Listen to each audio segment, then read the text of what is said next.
दोस्तों कैसे हैं आप सभी लोग। आई होप अच्छे ही होंगे। दोस्तों आज की क्लास में हम डी फार्मा फर्स्ट ईयर का जो subject human anatomy and physiology है उसके चैप्टर सेकंड को पढ़ेंगे। सोशल फार्मेसी को हमने कंप्लीट करा दिया है। अगर आपने अभी तक वॉच नहीं किया है तो आप प्ले लिस्ट में जाकर सोशल फार्मेसी को वॉच कर सकते हैं। दोस्तों पहला टॉपिक है सेल। सेल क्या होता है? तो सेल हमारी बॉडी की सबसे छोटी इकाई है।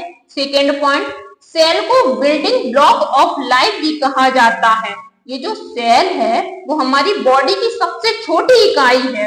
ये जो सेल है उसको बिल्डिंग ब्लॉक ऑफ लाइफ भी कहते हैं। नेक्स्ट पॉइंट, जो सेल शब्द है वह लैटिन शब्द सेला से लिया गया है जिसका मीन्स स्मॉल रूम होता है। नेक्स्ट पॉइंट, रॉबर्ट हुक ने 1665 में सेल की खोज की थी। सेल की खोज किसने की थी? रॉबर्ट हुक ने। कब की थी? 1665 में। नेक्स्ट पॉइंट, सेल की स्टडी को साइटोलॉजी कहा जाता है। डेफिनेशन ऑफ सेल, हमारी बॉडी के अंदर डिफरेंट टाइप की सेल प्रेजेंट होती हैं जो अलग अलग शेप में पाई जाती हैं, जिनके फंक्शन भी अलग अलग होते हैं। जो हमारी बॉडी है उसमें सेल प्रेजेंट होती हैं लेकिन अलग अलग शेप और साइज में प्रेजेंट होती हैं, जिनके फंक्शन भी अलग अलग होते हैं। बट जो सेल होती हैं उनके 3 मेन पार्ट्स होते हैं। नंबर फर्स्ट, प्लाज्मा मेम्ब्रेन जिसको हम सेल मेम्ब्रेन कहते हैं। साइटोप्लाज्म। थर्ड, न्यूक्लियस जिसको सेल का ब्रेन भी कहा जाता है। स्ट्रक्चर ऑफ सेल, तो ये जो बाहर वाली लेयर है ये क्या है? Cell membrane. इसके अंदर क्या प्रेजेंट है? साइटोप्लाज्म। फिर ये वाला पार्ट है ये क्या है? न्यूक्लियस। और ये जो अंदर वाला पार्ट है वो क्या है? न्यूक्लियस। ये हमारा माइटोकॉन्ड्रिया रहा, ये गोल्गी बॉडी है। और ये जो छोटा वाला पार्ट है इसको रफ एंडोप्लाज्मिक रेटिकुलम, और ये जो बड़ा वाला पार्ट है इसको स्मॉल एंडोप्लाज्मिक रेटिकुलम, और ये जो लास्ट वाला पार्ट है ये क्या है? लाइजोसोम। आई होप आपको सेल का स्ट्रक्चर समझ में आ गया होगा। बहुत ही इजी तरह से हमने सेल का स्ट्रक्चर बनाया है। आप 1-2 बार प्रैक्टिस करना तो आपको भी सेल का स्ट्रक्चर बनाना आ जाएगा। अब हम एक एक पढ़ेंगे। सेल मेम्ब्रेन, साइटोप्लाज्म, न्यूक्लियस क्या होता है, राइबोसोम क्या होता है, एक एक पॉइंट पढ़ेंगे। अब हम component of cell. Number first, cell membrane, ये वाली, ये जो आउटर कवर है सबसे बाहर वाली सेल मेम्ब्रेन सेल की आउटर कवर होती है। इसकी मोटाई 7 से 10 mm होती है। इसमें प्रोटीन 52% प्रेजेंट होता है और लिपिड 48% प्रेजेंट होता है। ये क्या है? Cell membrane. अब हम पढ़ेंगे साइटोप्लाज्म। साइटोप्लाज्म में क्या है? न्यूक्लियस और सेल मेम्ब्रेन के बीच में जो सेमी फ्लूइड प्रेजेंट होता है उसे साइटोप्लाज्म कहा जाता है। ये जो मेरा साइटोप्लाज्म है वो सेल मेम्ब्रेन और न्यूक्लियस के बीच में प्रेजेंट है। आप देखिए न्यूक्लियस ये है और सेल मेम्ब्रेन ये है, तो साइटोप्लाज्म कहाँ है? इन दोनों के बीचों बीच में प्रेजेंट है। न्यूक्लियस और सेल मेम्ब्रेन के बीच में जो सेमी फ्लूइड प्रेजेंट होता है उसे साइटोप्लाज्म कहा जाता है। नेक्स्ट पॉइंट, न्यूक्लियस, ये क्या है? न्यूक्लियस की खोज रॉबर्ट ब्राउन ने की थी। बहुत ही इंपॉर्टेंट है, पॉइंट है वो बहुत ही इंपॉर्टेंट है, एक एक पॉइंट को ध्यान से पढ़िएगा। सेकेंड पॉइंट, यह सेल के अंदर सबसे बड़ा स्ट्रक्चर होता है। जो हमारा सेल का स्ट्रक्चर है उसके अंदर सबसे बड़ा स्ट्रक्चर होता है न्यूक्लियस का। नेक्स्ट पॉइंट, यह फास्फोलिपिड और प्रोटीन से मिलकर बना होता है। ये जो न्यूक्लियस है फास्फोलिपिड और प्रोटीन से मिलकर बना है। स्ट्रक्चर ऑफ न्यूक्लियस, न्यूक्लियस का स्ट्रक्चर। न्यूक्लियस को ब्रेन ऑफ सेल भी कहा जाता है। सेकेंड पॉइंट, इसके अंदर जो फ्लूइड भरा होता है उसको न्यूक्लियोप्लाज्म कहा जाता है और इसके अंदर न्यूक्लियस प्रेजेंट होते हैं। न्यूक्लियस के अंदर एक गोलाकार स्ट्रक्चर प्रेजेंट होता है जिसे न्यूक्लियस कहा जाता है। ये न्यूक्लियस का स्ट्रक्चर है। अब पढ़ेंगे हम माइटोकॉन्ड्रिया।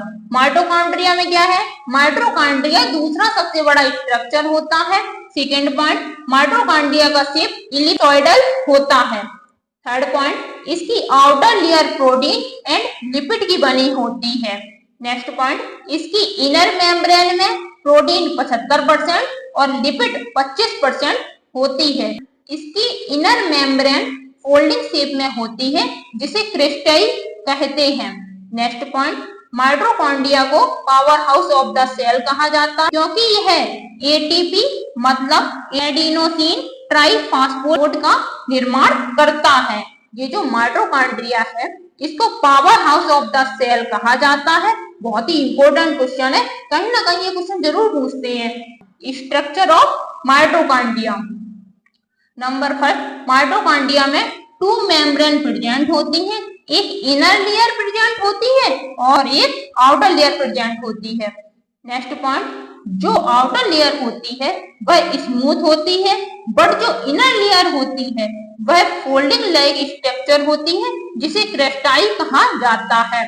नेक्स्ट पॉइंट, जो इनर लेयर में फ्लूइड भरा होता है उसको मैट्रिक्स कहा जाता है।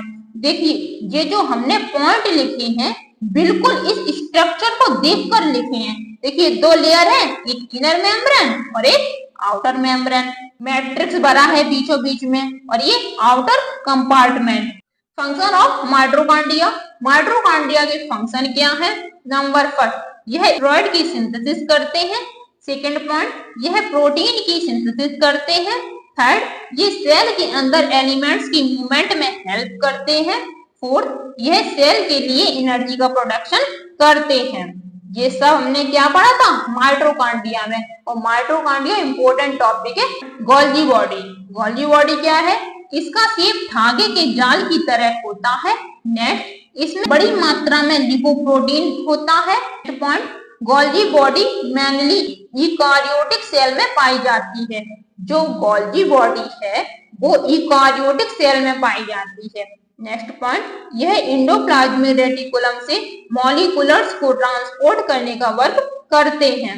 नेक्स्ट पॉइंट, प्लाज्मिक रेटिकुलम और सेल न्यूक्लियस के पास पाई जाती है। लाइजोसोम। लाइजोसोम क्या होता है? यह सेल की डेथ में हेल्प करते हैं, इसलिए इसे सुसाइडल डेथ कहा जाता है। Next point, membrane bound organelles होता है। यह एनिमल सेल के साइटोप्लाज्म में प्रेजेंट होता है। ये इतना इम्पोर्टेंट नहीं है लेकिन आपके टॉपिक में है तो थोड़ा थोड़ा हमने बताया है। जो इम्पोर्टेंट है वो क्या है? सेल है, न्यूक्लियस है, माइटोकॉन्ड्रिया है। आपको बहुत अच्छे से इन 3 टॉपिक को पढ़ना है। पढ़ना इसको भी है पर इतना इम्पोर्टेंट नहीं है।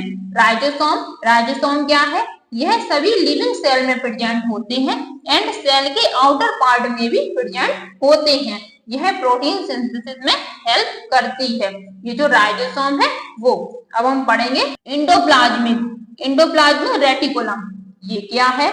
यह न्यूक्लियस से जुड़ा हुआ स्ट्रक्चर होता है जिसे एंडोप्लाज्मिक रेटिकुलम कहा जाता है।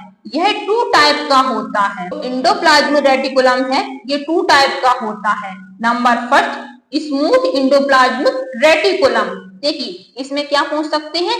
SER की फुल फॉर्म क्या है? तो आप दीजिए स्मूथ एंडोप्लाज्मिक रेटिकुलम। ये होता क्या है? और नंबर 1, यह राइजोसोम से कोटेड नहीं होता है जिसे स्मूथ एंडोप्लाज्मिक रेटिकुलम कहा जाता है। सेकंड पॉइंट, यह लिपिड सिंथेसिस में बहुत ही हेल्पफुल होते हैं। अब हम पढ़ेंगे रफ एंडोप्लाज्मिक रेटिकुलम जिसको हम RER भी कहते हैं और ये RER है, इसकी ये फुल फॉर्म है। पॉइंट, यह राइजोसोम से कोडेड होते हैं जिसे रफ एंडोप्लाज्मिक रेटिकुलम कहा जाता है। नेक्स्ट पॉइंट, यह प्रोटीन सिंथेसिस में बहुत ही हेल्पफुल होते हैं। दोस्तों ह्यूमन एनाटॉमी एंड फिजियोलॉजी का चैप्टर नंबर 2 कंप्लीट हुआ। दोस्तों वीडियो कैसी लगी है? वीडियो अच्छी लगी हो तो वीडियो को लाइक करिए, चैनल को सब्सक्राइब करिए और वीडियो को वॉच करने के लिए धन्यवाद दोस्तों। दोस्तों वीडियो अगर आपके लिए हेल्पफुल हो तो आप प्लीज अपने दोस्तों कॉलेज ग्रुप में जरूर शेयर कर दिया करिए क्योंकि जो वीडियो है वो बहुत ही मेहनत से हम बनाते हैं। Thank you.